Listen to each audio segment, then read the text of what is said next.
एक समय की बात है जब एक जंगल में सोने के सींग वाला हिरन पाया जाता था।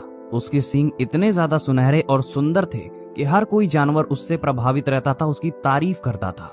जब भी वो नदी के किनारे पानी पीने के लिए जाता तो उसका रिफ्लेक्शन सींग का उसे दिखता और उसको देख के बहुत ज्यादा खुश होता था और मन ही मन मुस्कुराता रहता था। लेकिन जब वो अपने पैरों को देखता था तो उसके पैर बहुत ज्यादा काले रहा करते थे, बहुत ज्यादा डार्क थे, जिसकी वजह से उसे बहुत ही ज्यादा शर्म आती थी अपने पैरों को लेके। वो हमेशा भगवान को कोसता रहता था, खुद को कोसता रहता था कि मेरे इतने काले और इतने भद्दे पैर क्यों हैं, मेरी सींग की तरह इतने सुनहरे और सुंदर क्यों नहीं है।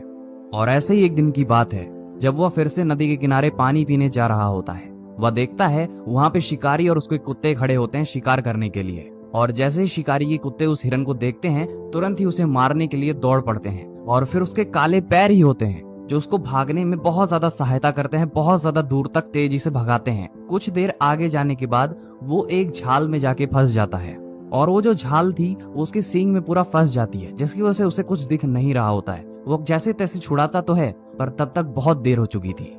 लेकिन मरने के बाद उसे ये एहसास होता है कि मैं जिस पे घमंड कर रहा था वो तो मेरे किसी भी काम ना आया, और मैं जिसे कोस रहा था उसने ही मेरी कुछ देर तक जान बचाई। इस स्टोरी से हमें यही सीखने को मिलता है कि भारी सुंदरता हमारे जीवन में बहुत ज्यादा महत्व नहीं देती है, लेकिन फिर भी हम इसी के पीछे भागते रहते हैं। इसमें कोई शक नहीं है कि इससे लोग प्रभावित हो सकते हैं, हमें तारीफें सुनने को मिल सकती हैं, लेकिन इससे हमारे जीवन का कोई बड़ा उद्देश्य नहीं तय होता है या खत्म होता है।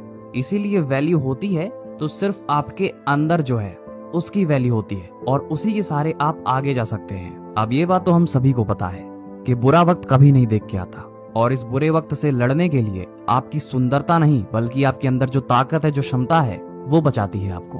और यही चीज हमें रियल कॉन्फिडेंस और हैप्पीनेस देती है। तो सबसे पहले अपने आप को पॉजिटिव रखिए, खुश रखिए और कोई ना कोई स्किल सीखते रहिए, कोई ना कोई नॉलेज हमेशा लेते ही रहिए, क्योंकि जब वक्त आएगा तो आपकी सुंदरता धरी की धरी रह जाएगी और आपके पास जो ज्ञान है वही काम